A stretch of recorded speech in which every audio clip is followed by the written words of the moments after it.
سامعین، یہ حقیقت ہے کہ خطابت ہی وہ عظیم شے ہے جس نے لمحوں میں قرنوں کا سفر طے کیا ہے۔ ایک اچھا خطیب سماج کے اوپر، معاشرے کے اوپر بہترین اثر ڈال سکتا ہے، انقلابات کا رخ موڑ سکتا ہے، پختہ ذہنوں کو بدل سکتا ہے۔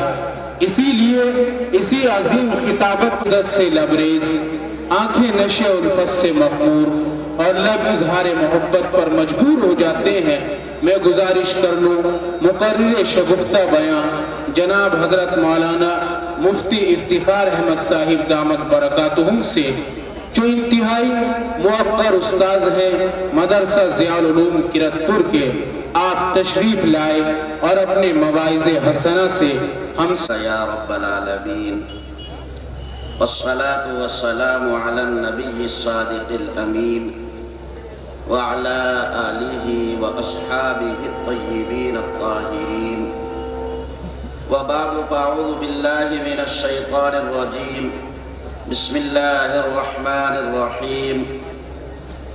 قالوا ربنا اطعنا سادتنا وكبراءنا فأضلونا السبيل ربنا آتهم ضعفين من العذاب والعنهم لعنا كبيرا۔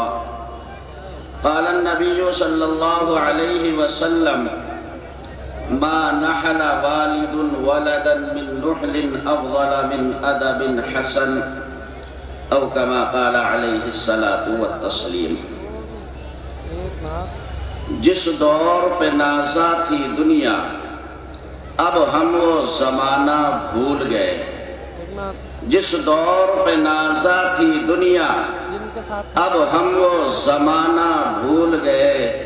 اوروں کو جگانا یاد رہا، خود ہوش میں آنا بھول گئے۔ منہ دیکھ لیا آئینے میں، پر داغ نہ دیکھا سینے میں۔ منہ دیکھ لیا آئینے میں، پر داغ نہ دیکھا سینے میں۔ دل ایسا لگایا جینے میں، مرنے کو مسلمان بھول گئے۔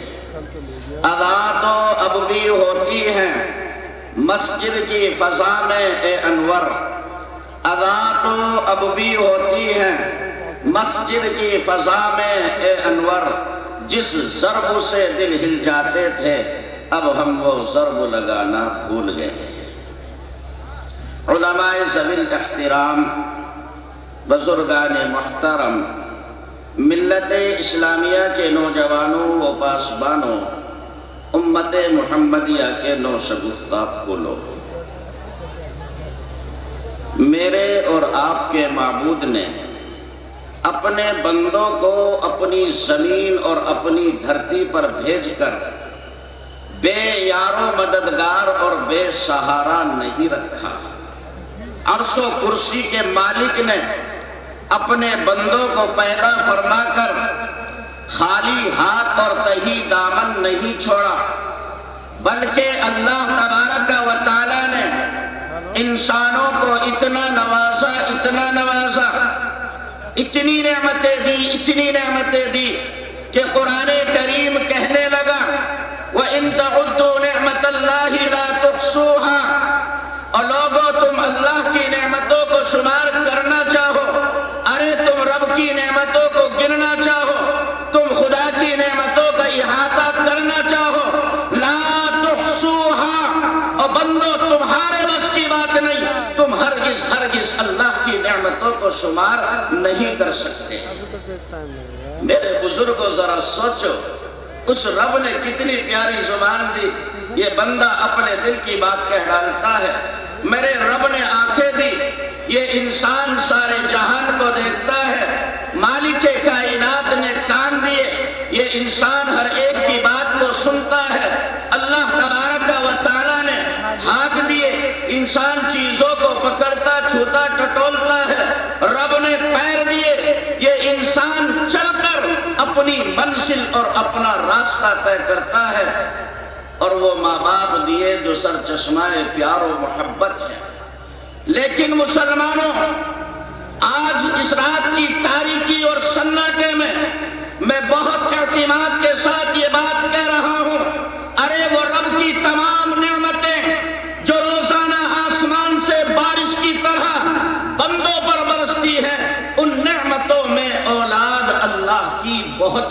نعمت ہے، اولاد کتنی بڑی نعمت ہے۔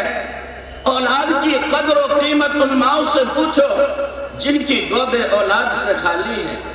ارے اولاد کی کیا قیمت ہوتی ہے، ذرا اس باپ سے پوچھو جو پوری زندگی اولاد کی آرزو اور تمنا لیے ہوئے ہے، کاش میرا بھی کوئی بڑھاپے کا سہارا ہوتا۔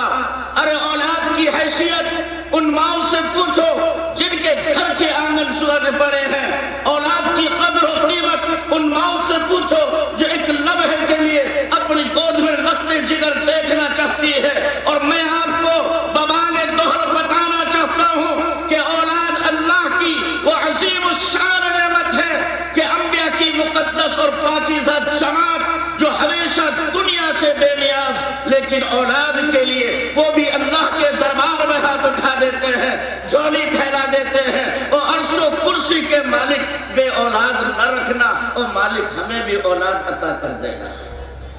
یہ اولاد اللہ کی وہ عظیم الشان نعمت ہے کہ انبیاء بھی اللہ کے دربار میں ہاتھ پھیلا کر مانگتے ہیں، رب ہمیں بھی اولاد دے دے۔ لیکن مسلمانوں، کس طرح کہوں، کیسے آپ سے بیان کروں، کس طرح آپ کو سمجھاؤں؟ یہ کوئی تقریر نہیں ہے، یہ کوئی رسمی بیان نہیں ہے، یہ کوئی ایوہی خطاب نہیں۔ خدا کی قسم میرے دل کا درد ہے، میرے دل کی آواز ہے، یہ میرے دل کا سوز ہے۔ میں سر پکڑ کر بیٹھ جاتا ہوں، کس طرح تمہیں یہ دل کا درد سناؤں۔ کاش یہ محمد الرسول اللہ کے غلام میرے دل کے درد کو بانٹنے کی کوشش کریں، ارے میرے دل کی آواز کو سمجھنے کی کوشش کریں۔ اور رب نے تمہیں اولاد کی نعمت سے نوازا، لیکن آج یہ محمد الرسول اللہ کا غلام ہے کہ اپنی اولاد سے بے پناہ لاپرواہ ہے۔ احساس ہی نہیں ہے کہ ہماری نسل کیا کر رہی ہے، یہ ہماری اولاد کیسے زندگی بسر کر رہی ہے، یہ ہماری اولاد جو اللہ نے ہمیں دی ہے یہ اپنے رات دن کس طرح بتا رہے ہیں، یہ ہمارے بچے کیا کچھ کر رہے ہیں۔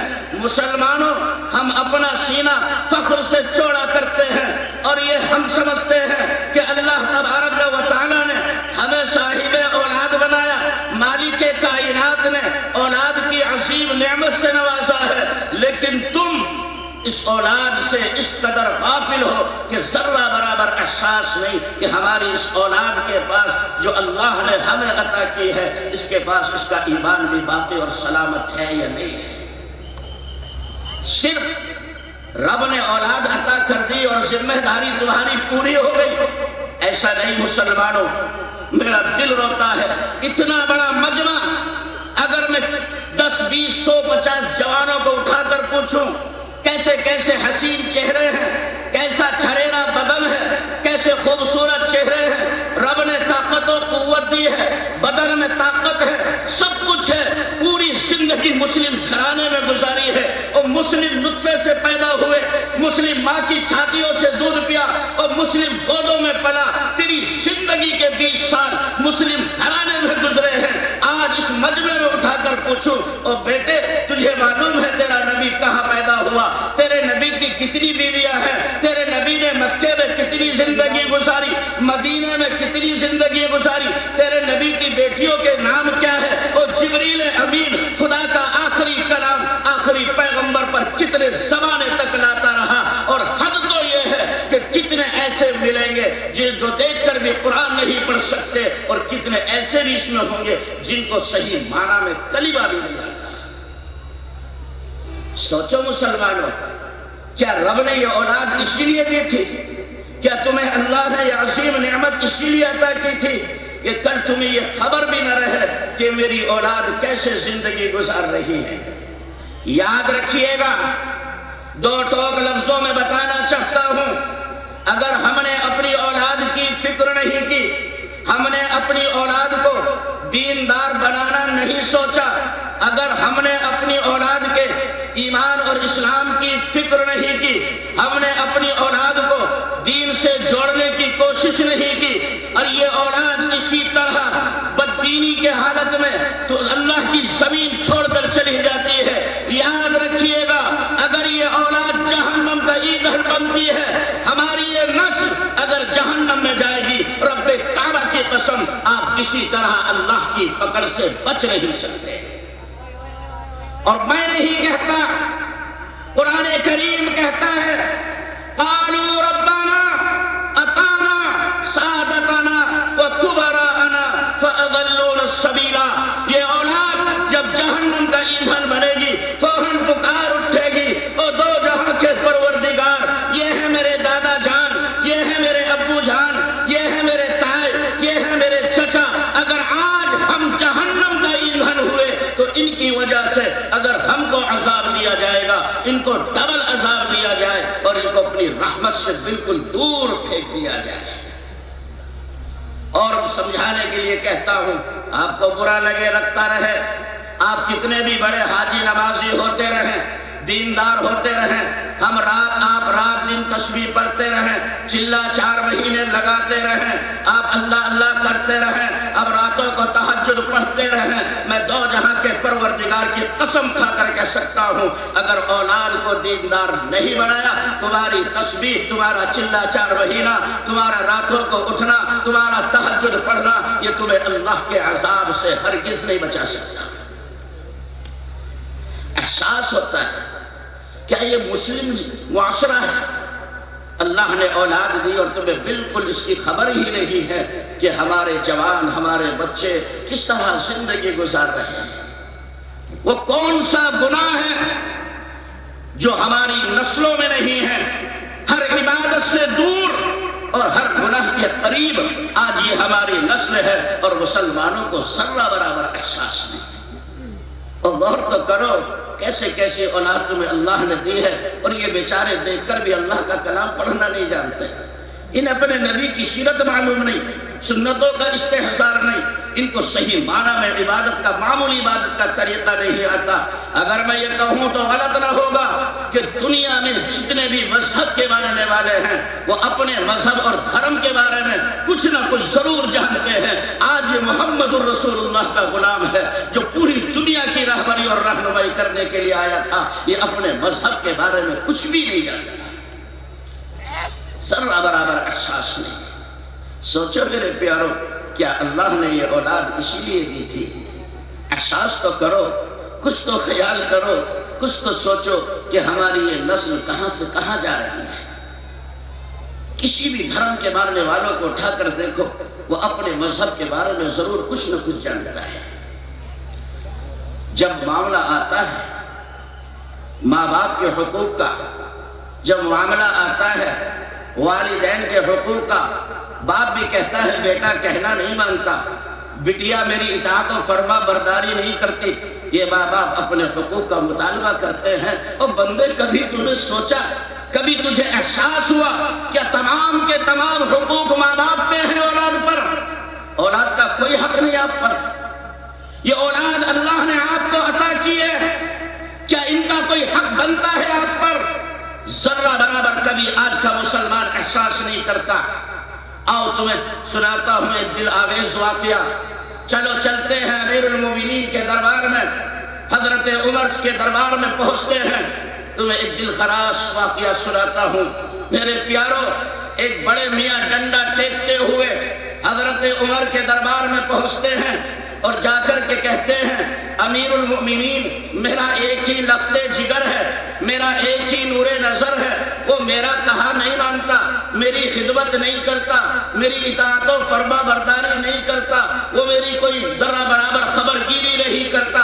حضرت عمر کو جلال آ گیا، ارے پیغمبر کا زمانہ گزرے ہوئے ابھی تھوڑا ہی وقت ہوا ہے اور امت میں اتنی تبدیلی آ گئی کہ اولاد اپنے ماں باپ کی نافرمان ہو چکی ہے۔ حضرت عمر کو جلال آ گیا اور کہا بلاؤ اس کم وقت کو، آج اس کی کمر سے کپڑا ہٹا کر یہ میرا درہ اور کوڑا ہے، مار مار کر چمڑی ادھیڑ ڈالوں گا۔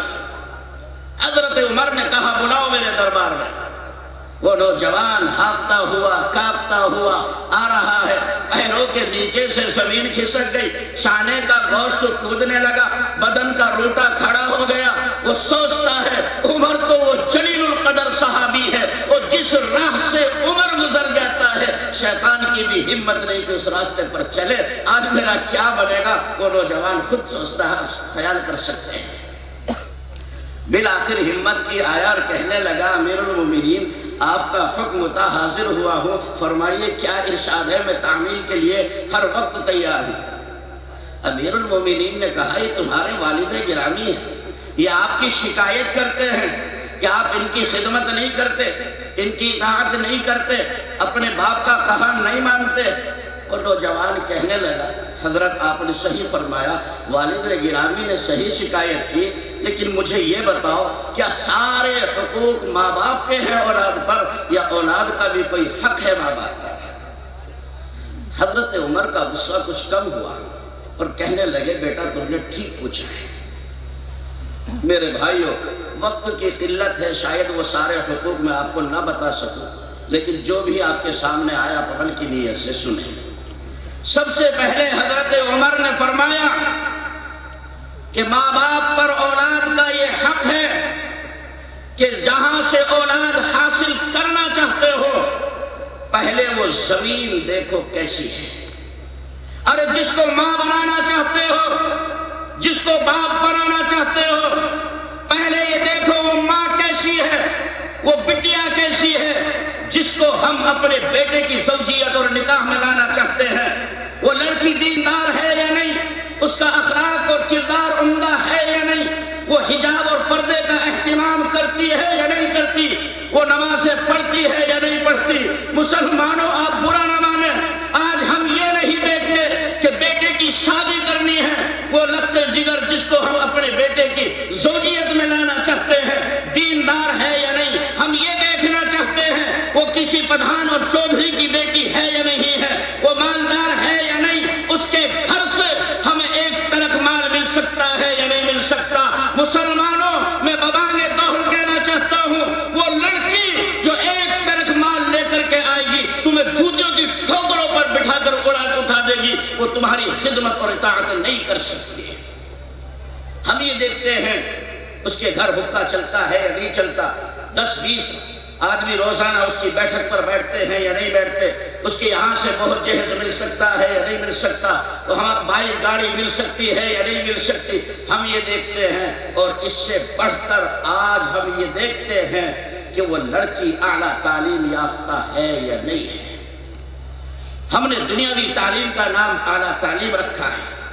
میرے بھائیوں ذرا سوچو، وہ لفظ جگر، وہ نور نظر جس نے عین جوانی کے 10 سال کالج میں بیٹھ کر غیر لڑکوں کے ساتھ گزارے ہیں، جو گھر سے بغیر دوپٹے کے گئی ہے اور بغیر دوپٹے کے واپس ہوتی ہے، وہ کھلے سر بالکل بے حجاب اوباشوں کے لڑکوں کے ساتھ بیٹھ کر، اپنے اور پرائے کے درمیان بیٹھ کر، کالج میں ننگے سر بے حجاب ہو کر کے جوانوں کے ساتھ 10-20 سال اپنے جوانی اور شباب کے گزارتی ہے۔ وہ کس حالت میں گھر سے نکلتی ہے اور کس حالت میں واپس آتی ہے، وہ ایسی لڑکی جس نے عین جوانی کے 10 سال غیروں میں بیٹھ کر گزارے ہیں، تو ایسی لڑکی کو اپنے لڑکے کی زوجیت اور نکاح میں لاتا ہے۔ کہنے دو کھل کر، اگر تو ایسی لڑکی کو اپنے لڑکے کے نکاح میں لائے گا، ایسی بیٹی کے پیٹ سے کبھی ولی پیدا نہیں ہو سکتا۔ اور تیرا خیال یہ ہے کہ میرے گھر پر ولی پیدا ہو، خدا کی قسم یہ دیوانے کا خواب ہے جو کبھی پورا نہیں ہو سکتا۔ اور کرو، سوچو ہم کیسی بٹیا کو بہو بنا کر لاتے ہیں، اس کا کردار کیسا ہے، اس کا اخلاق کیسا ہے، اس کی دینی زندگی کیسی ہے، وہ نماز پڑھتی ہے یا نہیں پڑھتی، اس کا کیسا کردار ہے، ہم بالکل نہیں دیکھتے۔ ہم یہ دیکھتے ہیں کہ وہ اعلیٰ تعلیم یافتہ ہے یا نہیں ہے، اس کے گھر سے بہت زیادہ جہیز ہمیں مل سکتا ہے یا نہیں مل سکتا، ہم یہ دیکھتے ہیں۔ میرے بھائیوں، یہ تو لڑکی کا حال ہے، اور لڑکی کا والد جب داماد کو تلاش کرنے کے لیے جاتا ہے، لڑکے کے گھر پہنچتا ہے، لڑکے کے باپ سے معلوم کرتا ہے تمہارا بیٹا کتنا کماتا ہے، وہ کہتا ہے 10,000 روپے کماتا ہے۔ یہ منہ بنا کر کہتا ہے جناب 10,000 میں میری بیٹی کا گزارا نہیں ہو سکتا، میں آپ کے یہاں رشتہ منظور نہیں کرتا۔ وہ کہا پدھان جی تشریف تو رکھو، نوکری 10,000 روپے ہے، پڑ جاتے ہیں 40,000 روپے، وہ فوراً تیار ہو جاتا ہے کہ ہم رشتہ منظور کرتے ہیں تو مسلمانوں میں کھل کر کہنا چاہتا ہوں، جب اس نے یہ کہا میرا نفع جگر 30,000 روپے حرام کے کماتا ہے، تو نے رشتہ منظور کر لیا، ایسے لڑکے کے نطفے سے کبھی ولی پیدا نہیں ہو سکتا۔ ہم نے غور کیا، ہم نے کبھی سوچا، احساس تو کرو، یہ نسل، یہ اولاد جو تمہارے نطفے سے پیدا ہو رہی ہے، جن ماں کی گودوں سے یہ اولاد جنم لے رہی ہے، پہلے ہم ماں باپ کو بھی دیکھیں ان کا کردار اور اخلاق کیسا ہے۔ بنیادی غلطی کیے ہوئے ہیں، نتیجہ یہ ہے کہ آج یہ ہماری نسل وہ سب کچھ کر رہی ہے۔ خدا کی قسم ان چند لمحوں میں کیسے تم سے بیان کروں؟ میں کوئی تقریر نہیں کر رہا، میرا دل روتا ہے، یہ میرے دل کی آواز ہے، یہ میرے دل کا سوز ہے، کس طرح تمہارے سامنے رکھوں۔ آج مسلم نسلیں برباد ہو رہی ہیں اور ہمیں ذرہ برابر احساس نہیں۔ مسلمانوں کچھ تو سوچو اور کچھ تو اس نسل کا خیال کرو، یہ کہاں سے کہاں پہنچ چکے ہیں اور ہمیں احساس ہی نہیں ہے۔ ہم جب یہ سنتے ہیں، ہمارے کانوں میں یہ خبریں آتی ہیں، جو بھی ذرائع ابلاغ ہو سکتے ہیں اس کے ذریعے سے ہمیں پتہ چلتا ہے کہ وہ مسلم اور اسلام دشمن طاقتیں جو اسلام کو مٹانے کی سازش کر رہے ہیں، جو اسلام کو مٹانے کے در پر ہیں، جو رات دن منصوبے بناتے ہیں کہ کسی طرح سے دنیا سے اسلام اور اسلام کے ماننے والوں کا نام و نشان ختم ہو جائے، وہ اسلام کی حقانیت اور اسلام کی صداقت کو دیکھ کر اسلام قبول کر رہے ہیں، اسلام کے حلقے میں آ رہے ہیں، وہ نبی محترم صلی اللہ علیہ وسلم کے دامن سے جڑنے کی سعادتیں حاصل کر رہے ہیں۔ جب ہم یہ سنتے ہیں خوشی کی وجہ سے ہم جھومنے لگتے ہیں، ارے خوشی سے ہمارے دل کی زنجیر کا ہر تار بجنے لگتا ہے۔ جب آج کا نوجوان سنتا ہے کہ وہ مسلم دشمن طاقتیں اسلام کی حقانیت اور صداقت کو دیکھ کر کے اسلام قبول کر رہے ہیں، ہمارے جوان کھلکھلا اٹھتے ہیں، بدن میں فرحت و سرور حاصل ہوتا ہے، ہمارا جوان خوشی کی وجہ سے جھومنے لگتا ہے۔ لیکن میرے بھائیوں، اس سے زیادہ غم میں مبتلا کرنے والی بات، اس سے زیادہ ہمیں ملول اور غمگین کرنے والی بات یہ ہے جو پہلے سے مسلمان ہیں، جنہوں نے مسلم گھرانے میں جنم لیا ہے، وہ مرتد ہو رہے ہیں، وہ اسلام سے باہر ہوتے چلے جا رہے ہیں۔ زیادہ غم کی بات یہ ہے۔ ہم نے غور کیا کہ ہماری نسل کس طرح مرتد ہو رہی ہے۔ ہمارے بیٹے، ان کی زبان پر کیا کیا جملے ہوتے ہیں، اور وہ راتوں کو اپنے بستروں پر آ کر اپنے کانوں میں لیڈ لگا کر جب گانے سنتے ہیں، میں سچ کہتا ہوں مسلمانوں، تم صبح کو اس کا نام عمران، عبد الرحمن، شعیب لے کر کے پکارتے ہو، لیکن تمہیں یہ خبر نہیں ہے کہ اس نے رات اپنے ایمان سے اپنے ہاتھ دھو لیے ہیں، اس کے پاس ایمان ہی نہیں ہے۔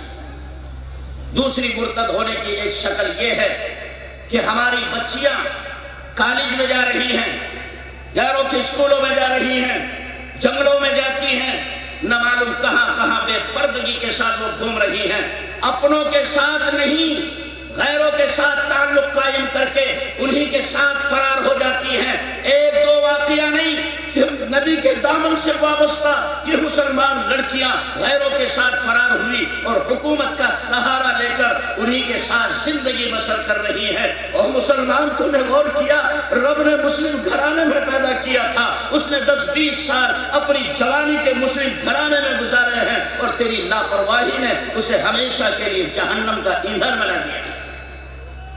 ہم نے کبھی خیال کیا، سوچا ہماری نسل کہاں سے کہاں جا رہی ہے؟ میں اپنے بزرگوں سے، اپنے بڑوں سے بہت احترام کے ساتھ، بہت ہی ادب کے ساتھ عرض کر رہا ہوں۔ آپ کہیں تو آپ کے ہاتھ پکڑ کر کہوں، آپ کہیں تو آپ کے پیر پکڑ کر کہوں، کہو تو تمہارے قدموں میں اپنی دستار رکھ دوں۔ مسلمانوں، اللہ کا واسطہ دے کر کہہ رہا ہوں، خدا کے لیے اس نسل کی فکر کرو۔ آج یہ نسل بے پناہ بربادی کے دہانے پر ہے۔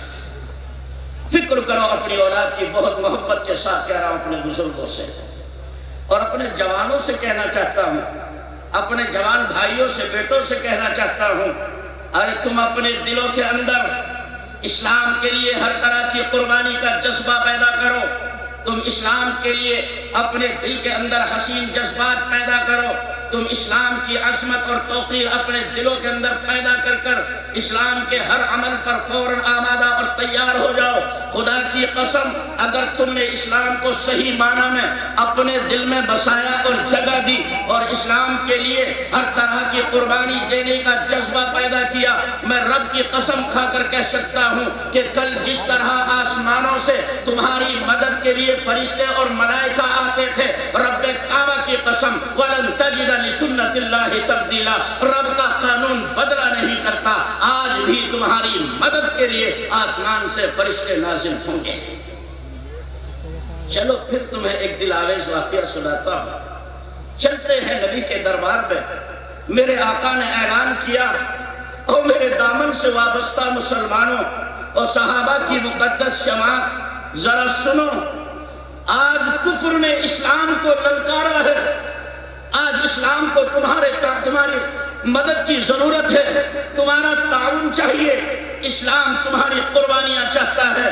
نبی کی زبان سے یہ اعلان ہوا، نبی کے دامن سے وابستہ ایک ایمان والا، نبی کا ایک دیوانہ اور مستانہ جو ابھی عنفوان ثواب پر ہے، جوانی کی زندگی گزار رہا ہے، آج ہی نکاح ہوا ہے، بیگم سے ملاقات کی ہے، ابھی صبح ہوئی تھی کہ غسل بھی نہ کیا تھا، اس کے کانوں میں آواز پڑ جاتی ہے، آخری پیغمبر نے اعلان کیا کہ آج اس کفر نے اسلام کو للکارا ہے، مسلمانوں تمہاری طاقت اور تمہاری قوت اور تمہارے تعاون کی ضرورت ہے اسلام کو۔ یہ نبی کا دیوانہ اور مستانہ میدان جہاد میں گھس جاتا ہے، مارکے میں پہنچتا ہے اور جا کر کے دشمنوں کے جھمگٹے میں گھس جاتا ہے اور بڑی طاقت و قوت کے ساتھ اسلام اور کفر کی لڑائی ہوتی ہے۔ یہ نبی کا دیوانہ ہمت نہیں ہارتا، برابر بڑھتا چلا جاتا ہے، اس کی تلواریں ٹوٹ جاتی ہے، ایک وقت یہ آتا ہے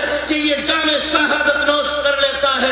صحابہ نے دیکھا کہ اس کے بدن سے پانی کے قطرے ٹپک رہے ہیں، صحابہ کی چیخ نکل جاتی ہے، صحابہ کہنے لگے خدا کے پیغمبر یہ مخلص مومن ہے، یہ منافق نہیں تھا، ہمارا بھائی شہید ہوا ہے، لیکن اس کو غسل کس نے دیا ہے؟ کیونکہ اس شہید کا حکم یہ ہے کہ اس کے خون کے لت پت کپڑوں میں اس کو ایسے ہی دفن کیا جاتا ہے، اس کو غسل نہیں دیا جاتا ہے۔ میرے بھائیوں، اللہ کے پیغمبر نے اس کی بیوی سے معلوم کرایا، بیوی نے بتایا اس نے مجھ سے ملاقات کی تھی، اب یہ غسل بھی نہ کیا تھا، میدان جہاد میں جاتا ہے، اللہ کے حضور رب کی خوشنودی کے لیے اپنی جان کا نذرانہ پیش کر دیتا ہے۔ مالک کائنات نے عرش پر اعلان کیا اور آسمان پر یہ اعلان کیا گیا، او فرشتو تم یہاں کیا کر رہے ہو؟ جاؤ زمین پر اترو، میرا ایک بندہ میری راہ میں بغیر غسل کے جان دے کر کے آیا ہے، جاؤ تم ان کو غسل دے دو۔ مسلمانوں، کل جب تمہارے دل کے اندر اسلام کے لیے ہر طرح کی قربانی کا جذبہ تھا، تمہاری مدد کے لیے آسمان سے فرشتے آتے تھے، میں رب کی قسم کھا کر کہہ سکتا ہوں اگر آج تم اپنے دلوں کے اندر اسلام کے لیے قربانی کا جذبہ پیدا کرو، آج بھی تمہاری مدد کے لیے آسمان سے فرشتے آئیں گے۔ میرے بھائیوں، بات چل رہی تھی کہ نسل کہاں سے کہاں پہنچ گئی۔ میں آپ کو بتا دوں، ایک واقعہ ہے، غالباً دہلی کا واقعہ ہے۔ ایک نوجوان رمضان کے مہینے میں مسجد میں ظہر کی نماز پڑھنے کے لیے آیا اور اس نے آ کر کے امام صاحب سے مسئلہ معلوم کیا، کہنے لگا حضرت میں نے سحری کھائی، فجر کی نماز ادا کی، روزہ رکھا اور اب ظہر کی نماز ادا کرنے کے لیے مسجد پہنچا ہوں اور آپ سے مسئلہ بھی پوچھ رہا ہوں۔ حضرت مسئلہ یہ ہے میں نے سحری بھی کھائی، روزہ بھی رکھا، فجر کی نماز بھی ادا کی، لیکن کس طرح کہوں حضرت میں نے اپنے موبائل پر گندی فلمیں دیکھی ہیں جس کی وجہ سے میرے کپڑے خراب ہو چکے ہیں، مجھے یہ بتاؤ کہ میرا روزہ رہا یا نہیں رہا۔ میرے پیاروں، اس کا روزہ رہا یا نہیں رہا یہ تو بتائیں گے ہمارے حضرت مفتی عبد الرحمن صاحب۔ میں تو یہ بتانا چاہتا ہوں کہ جس نے سحری کھائی، روزہ رکھا، فجر کی نماز ادا کی، ظہر کی نماز ادا کی، مسئلہ پوچھنے کے لیے امام صاحب کے پاس گیا، جوانوں مجھے بتاؤ وہ شخص کچھ نہ کچھ دیندار ہے یا نہیں ہے؟ ارے جب اس دیندار کی پوزیشن یہ ہے کہ روزہ رکھ کر گندی فلمیں دیکھ کر کے کپڑے خراب کر لیتا ہے، کس طرح تجھے فسانہ سناؤں؟ وہ تیری اولاد جو ہفتوں تک مسجد کا دروازہ نہیں جھانکتی، مجھے بتاؤ وہ رات دن کیا کچھ کر رہے ہوں گے؟ غور کیا آپ نے؟ کبھی احساس کیا صرف تمہارے گھر میں یہ اولاد ہے اور آپ یہ تصور کرتے ہیں کہ ہم ذمہ داری سے بری ہو گئے؟ تم نے یہ سوچا کہ یہ ہفتوں تک مسجد کا دروازہ تک نہیں جھانک رہے ہیں، یہ رات دن کی زندگی میں کیا کچھ کر رہے ہیں؟ کبھی آپ نے خیال کیا؟ اللہ کے واسطے اس نسل کی فکر کرو۔ آج جو کچھ نسلوں میں دین دکھائی دے رہا ہے، جو آج یہ ہمارے سروں پر ٹوپیاں نظر آ رہی ہیں، جو کرتا پجامہ پہنے ہوئے آج یہ مسلم معلوم ہو رہے ہیں، جو اتنی بڑی تعداد میں ایک دینی جلسہ سننے کے لیے اس رات کی تاریکی میں اپنا راحت و آرام قربان کر کے جمع اور اکٹھا ہوئے ہیں، خدا کی قسم اس میں مدرسے کی برکت ہے، اس میں مدرسے کا کردار ہے۔ آج جو کچھ تمہیں دین دیکھ رہا ہے یہ مدرسے کی بدولت ہے، ورنہ حالات امت کے ایسے ہیں کہ کوئی سلام کا جواب دینے والا بھی مشکل سے ملے گا۔ ہم نے مدرسوں کی اہمیت ہی نہیں سمجھی، ہم نے مدرسوں کا خیال ہی نہیں کیا، یہ مدرسے ہمیں کیا کچھ دے رہے ہیں، مسلمانوں اس کو سمجھنے کی ضرورت ہے۔ بات یہ چل رہی ہے کہ ہماری نسل کیا ہے اور اس نسل کو سدھارنے کے لیے مدرسوں کا کیا کردار ہے، ایک بات۔ دوسری بات یہ ہے کہ ہم تو رات دن رب کی نافرمانی کر رہے ہیں، رب کے حکموں کو توڑ رہے ہیں، اور پھر ہم پر اللہ کی پکڑ نہیں آ رہی ہے۔ اس کی وجہ کیا ہے؟ آپ اچھی طرح سمجھیں اور آپ کی سمجھ میں آئے یا نہ آئے، میں بالکل صاف کہنا چاہتا ہوں، تم رات دن رب کی نافرمانی کر رہے ہو اور پھر صحیح سالم اپنے بستروں سے اٹھتے ہو، اس میں تمہارا کمال نہیں، اس میں مدرسوں کے طلبہ کا کمال ہے۔ آپ کہہ رہے ہوں گے کیسے؟ آؤ تمہیں ایک حدیث سناتا ہوں۔ میرے نبی نے فرمایا، صحابہ کی مقدس جماعت سے پیغمبر نے یوں فرمایا، ایک زمانہ آئے گا، ایک دور آئے گا، ایک وقت آئے گا کہ میری امت کے لوگوں کے چہرے مست ہو جائیں گے، ان کی شکلیں بدل جائیں گی، ہاتھ اور پیر تو انسانوں والے ہوں گے لیکن ان کے چہرے کتے اور خنزیر اور بندروں کی شکل میں بدل جائیں گے۔ صحابہ کی مقدس جماعت لرز اٹھی، کب کپانے لگے، کہا خدا کے پیغمبر، اللہ کے نبی، وہ کون سا گناہ ہوگا، وہ کون سا جرم ہوگا جس کی وجہ سے ہمارے چہرے بدل جائیں گے؟ اللہ کے پیغمبر نے کہا، میرے صحابہ تم تھوڑا اطمینان رکھو، گھبرانے کی ضرورت نہیں ہے، ہو سکتا ہے کہ آخر زمانے میں ایسے لوگ پیدا ہو جائیں جو گانا سنتے ہوئے اپنے بستروں پر پہنچے اور جب اپنے بستروں سے صبح کو اٹھیں تو ان کے چہرے کتے اور خنزیر کی شکل میں بدل جائیں۔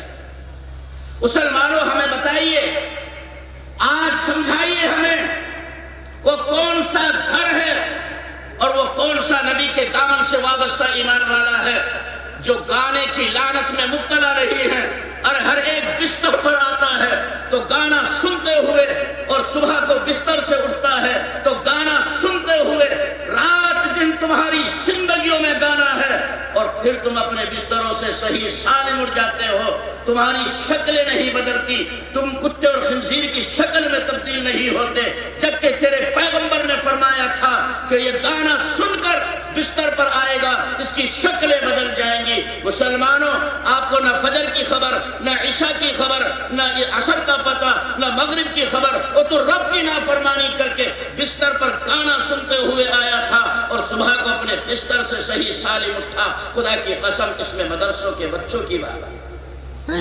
آپ کہہ رہے ہوں گے کہ مدرسوں کے بچوں کی وجہ سے ہم کیسے صحیح سالم اٹھے؟ میرے بھائیوں، کبھی گرمی کا موسم ہوتا ہے، کبھی سردی کا موسم ہوتا ہے، فجر سے پہلے سردی کے موسم میں ان کا استاد ان کو بیدار کرتا ہے، یہ طلبہ اٹھتے ہیں، ٹھنڈے پانی سے وضو کرتے ہیں، تھر تھراتے ہوئے ہوتے ہیں، اور ٹھنڈے پانی سے یہ وضو کر کے اور فجر سے پہلے اللہ کا کلام لے کر بیٹھ جاتے ہیں۔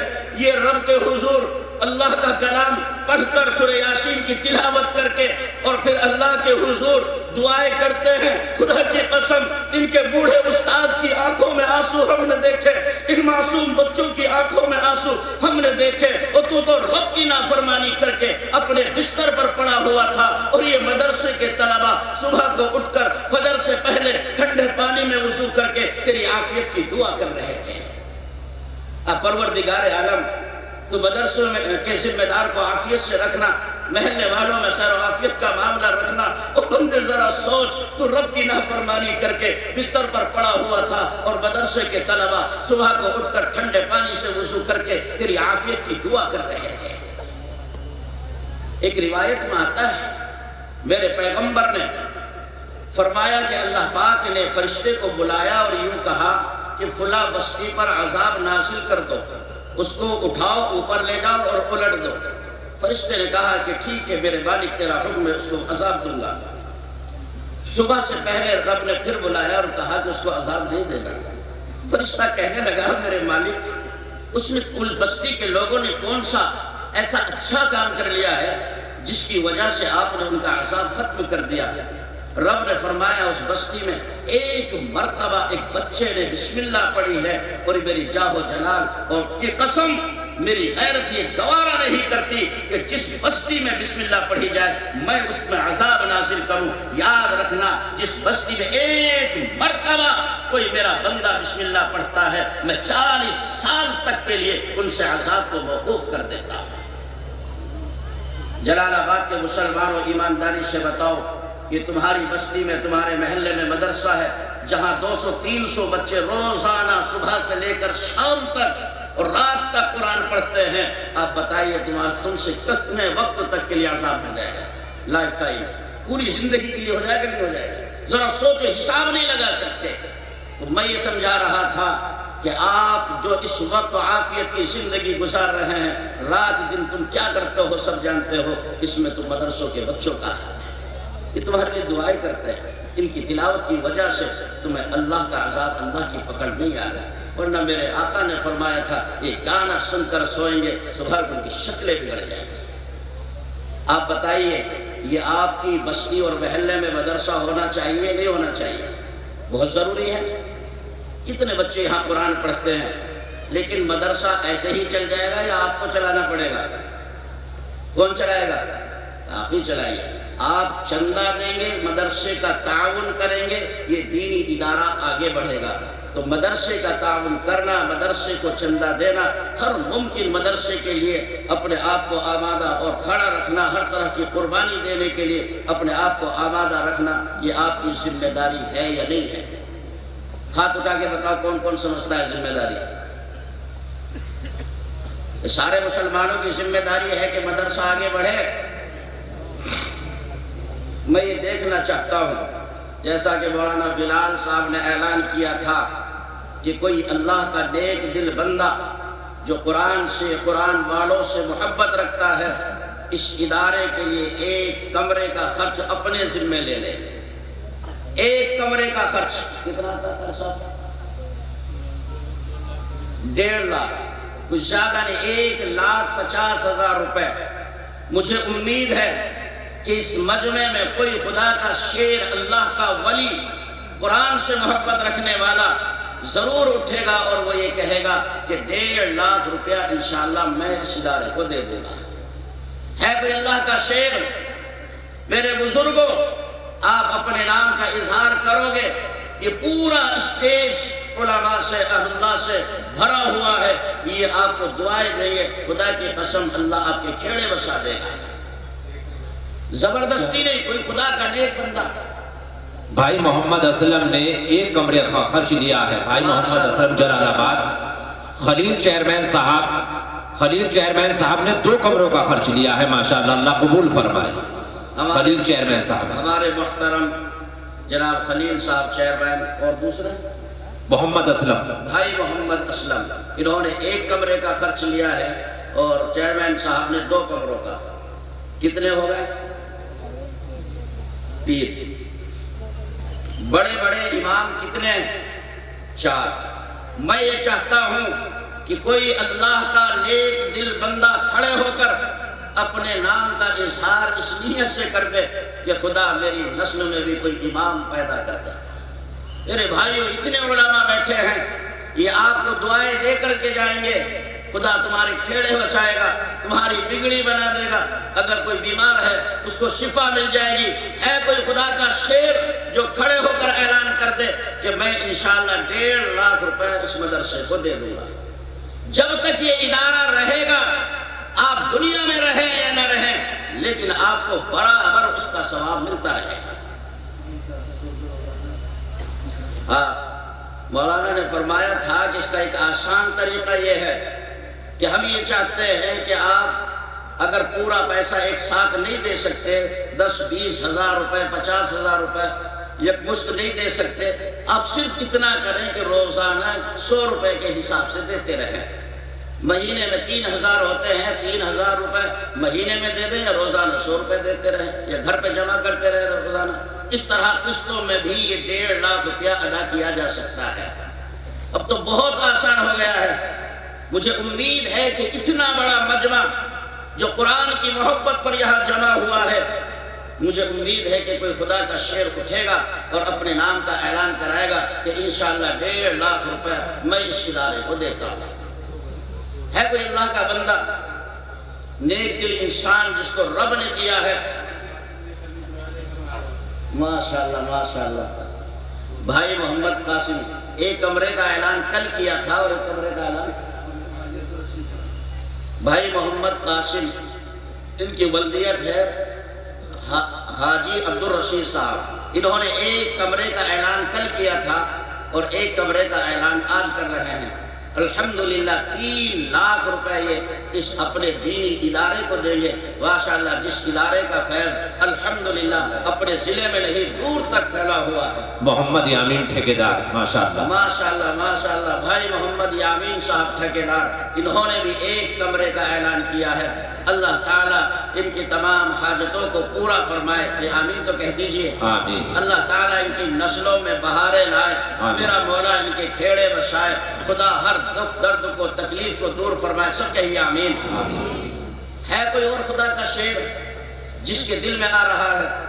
مسلمانوں، ایک بات کہتا ہوں، اگر اللہ نے دیا ہے اور پھر دل دے اللہ کی راہ میں خرچ کرنے کے لیے آمادہ نہیں ہے تو اسی وقت اللہ سے لو لگا کر رب کے سامنے رو کہ میرے مالک تو نے مال دیا، پھر اتنی محبت کیوں دے دی کہ میں تیری راہ میں نہیں دے پا رہا۔ ابھی اللہ سے رو کر مانگو اور کھڑے ہو کر اعلان کرو کہ انشاءاللہ العزیز 1 کمرے کے پیسے ہم دیتے ہیں۔ زبردستی نہیں، اپنی خوشی سے آخرت بنانے کے لیے، جنت حاصل کرنے کے لیے، اپنے معبود، اپنے پیدا کرنے والے کو